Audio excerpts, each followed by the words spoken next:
Live from the local station, News 4 Jax starts now.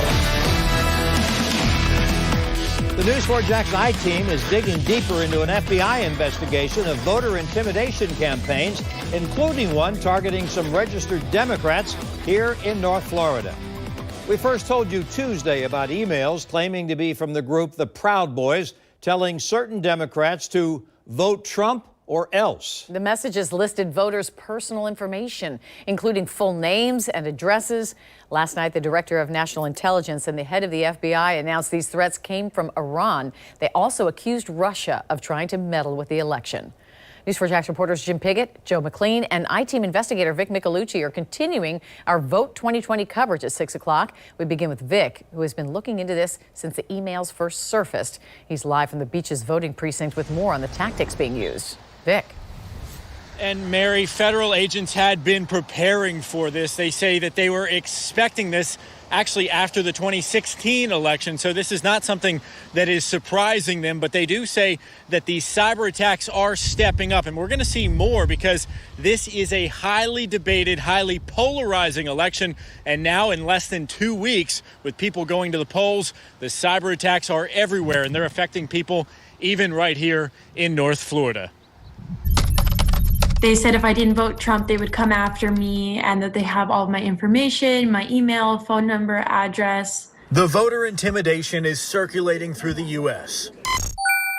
Vote for Trump on Election Day or we will come after you. This anonymous University of Florida student got one of the emails, but she says it did not affect her vote. Even if there's not an immediate threat to my safety, it's kind of like a threat to democracy in general. Wednesday night, America's top intelligence officials alleged the cyber attacks are coming from Iran. Clear foreign interference less than 2 weeks from the November election. We have already seen Iran sending spoofed emails designed to intimidate voters, incite social unrest, and damage President Trump.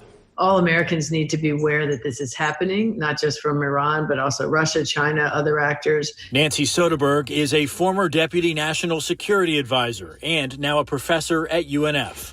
Here's a question that we're getting a lot. Why would foreign countries want to interfere? We don't really know. It's not like they're admitting that they're doing it, or can read into the minds of the Ayatollahs or President Putin. China's doing it as well. But I think the internet is a powerful tool to spread disinformation. She says Russia seems to favor President Trump and Iran is more likely to support Biden. And these latest attacks may be an effort to smear his name. But she believes the American voting system is safe, urging voters to avoid the distractions. Just tune the noise out if you can. This as supervisors of elections plan for the end of a highly divided election. We are going to put deputy sheriffs at each of the early voting sites. Pinellas County Sheriff stationing deputies at early voting spots to prevent voter intimidation. And Florida's Secretary of State today doubling down, saying that voters here in Florida are safe to cast their ballots. There will not be any interference as far as their votes actually counting. He also said while some parts of voter records are public record, like their registration, their address, and their names, you will not be able to find out who the voters actually cast their ballots for. We're live in Neptune Beach. I'm Vic Micolucci, Channel 4, the local station. Vic, any comment on all this from the president or from Biden?